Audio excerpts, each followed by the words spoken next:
Olá pessoal, Carlos Rota falando. Esse vídeo aqui ele vai ser bem curto e ele serve para conectar a aula passada com as próximas aulas que a gente vai ter sobre vias metabólicas. Bom, vocês já viram esse gráfico aqui, eu pedi para vocês analisarem uma versão muito parecida dele. Tá? Então vocês não vão se perder muito com esse monte de flechas e tudo mais. Bom, isso daqui é uma representação das vias que nós vamos estudar no resto dessa disciplina e como elas se conectam. Tá? Vocês sabem que glicose é um carboidrato muito importante para o metabolismo e ele vai acabar sendo um dos pontos centrais do nosso curso. Além disso, a primeira via que a gente vai estudar, que vai ser já nessa semana, vai ser a glicólise, que é a quebra da glicose em piruvato. Então a glicose é uma molécula de 6 carbonos, como você sabe, e ela vai ser quebrada em 2 moléculas de 3 carbonos. Na semana seguinte, vocês vão ver 2 vias.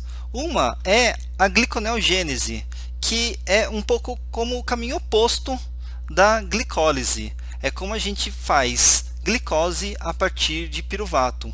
E vocês vão ver que é uma via bastante especializada que ocorre em poucos órgãos. Não são todos os órgãos que conseguem fazer gliconeogênese. Na semana que vem a gente também vai ver o ciclo de Krebs, que é um dos principais destinos do piruvato produzido na glicólise. Nesse caso, o piruvato ele é transformado em acetil-CoA, né, principalmente em acetil-CoA, com a perda de uma molécula de CO2. O acetil-CoA tem 2 moléculas de carbono e uma coenzima A, que é uma molécula bem maior, como vocês vão ver futuramente. E uma das saídas do acetil-CoA é o ciclo de Krebs. Se vocês notarem, durante o ciclo de Krebs, há a perda de 2 moléculas de CO2, ou seja, os 2 carbonos do acetil-CoA são perdidos. Então, essa é uma maneira de você oxidar totalmente a sua glicose. Você vai até piruvato, depois até acetil-CoA, e o acetil-CoA entra no ciclo de Krebs. Tá? Para completar totalmente a oxidação da glicose, a gente precisa regenerar uma série de coenzimas que ficam reduzidas. E isso acontece na fosforilação oxidativa, que é a cadeia de transporte de elétrons que acontece na mitocôndria, tá? Que vai ter daqui a 3 semanas, daqui a 2 semanas. Por fim, vocês vão ter uma semana de via das pentoses, que é um caminho alternativo à glicose.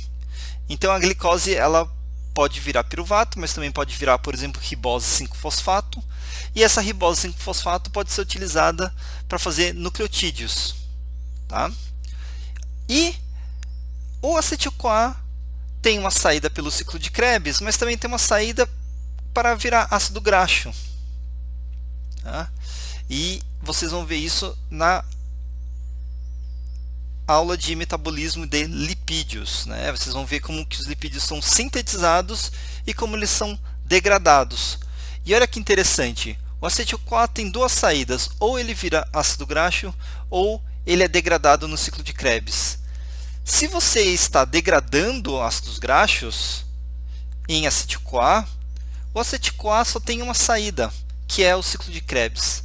Então, não é possível, pelo menos em mamíferos, fazer glicose a partir de ácidos graxos.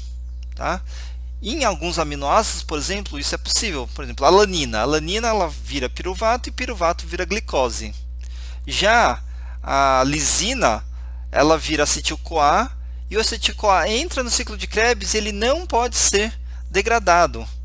Quer dizer, ele é totalmente degradado e ele não vira mais glicose. Então é muito interessante observar essa característica dessas vias, que se a molécula vira acetil-CoA, ela não consegue virar mais glicose, né? Ou ela só vira ácido graxo ou é degradada. E por fim, vocês vão ver a via do glicogênio, que é como a glicose é armazenada, é uma das maneiras pela qual a glicose é armazenada, né, que é na forma de glicogênio. Então a gente vê que a glicose ela pode ser degradada em piruvato, ela pode ser transformada em ribulose 5-fosfato, ela pode ser transformada em outros carboidratos ou pode ser transformada em glicogênio para que ocorra o armazenamento. Como que o corpo e como que uma célula decide qual é o destino da glicose? Esse vai ser o tema da última aula que vocês vão ter, que é integração do metabolismo, que é quando vocês vão entender como todas essas vias são reguladas e integradas em várias situações, como por exemplo no jejum, tá bom? Então até mais.